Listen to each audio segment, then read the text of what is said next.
Il était une fois, dans la Grèce antique, une île mystérieuse nommée Crète. Sur cette île vivait un roi puissant nommé Minos, qui régnait avec une poigne de fer.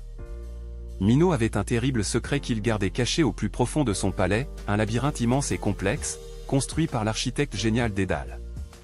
Au centre de ce labyrinthe résidait une créature redoutable, Miom Mitoro, connue sous le nom de Minotaure.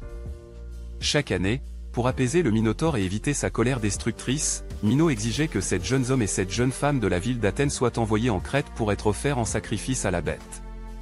Les Athéniens vivaient dans la peur, car personne n'avait jamais réussi à sortir vivant du labyrinthe.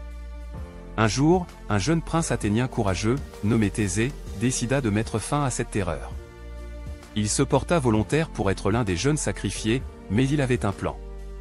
Avant de partir, il jura à son père, le roi Égée, que s'il parvenait à tuer le Minotaure, il lèverait des voiles blanches sur son navire au retour pour annoncer sa victoire. S'il échouait, les voiles noires seraient maintenues en signe de deuil. Arrivé en Crète, Thésée rencontra Ariane, la fille du roi Minos. Ariane tomba amoureuse de Thésée dès le premier regard et décida de l'aider. Elle lui donna une pelote de fil magique et lui expliqua comment l'utiliser, attache un bout de ce fil à l'entrée du labyrinthe, et déroule-le derrière toi à mesure que tu avances. Ainsi, tu pourras retrouver ton chemin pour sortir. Avec le fil d'Ariane à la main et son épée dans l'autre, Thésée entra dans le sombre labyrinthe. Pendant des heures, il marcha à travers les couloirs sinueux et les passages tortueux, suivant son instinct et écoutant les murmures de la pierre froide. Enfin, au centre du labyrinthe, il trouva le Minotaure. Une bataille féroce s'engagea. Thésée, grâce à sa force, son agilité et sa détermination, réussit à terrasser le monstre.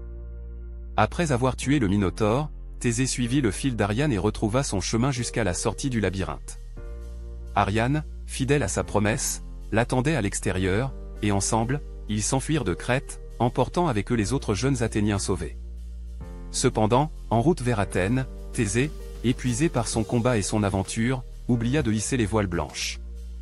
Son père, le roi Égée, qui guettait le retour de son fils depuis une falaise, vit les voiles noires approcher. Pensant que son fils était mort, le roi Égée, désespéré, se jeta dans la mer et se noya. Depuis ce jour, cette mer porte son nom, la mer Égée.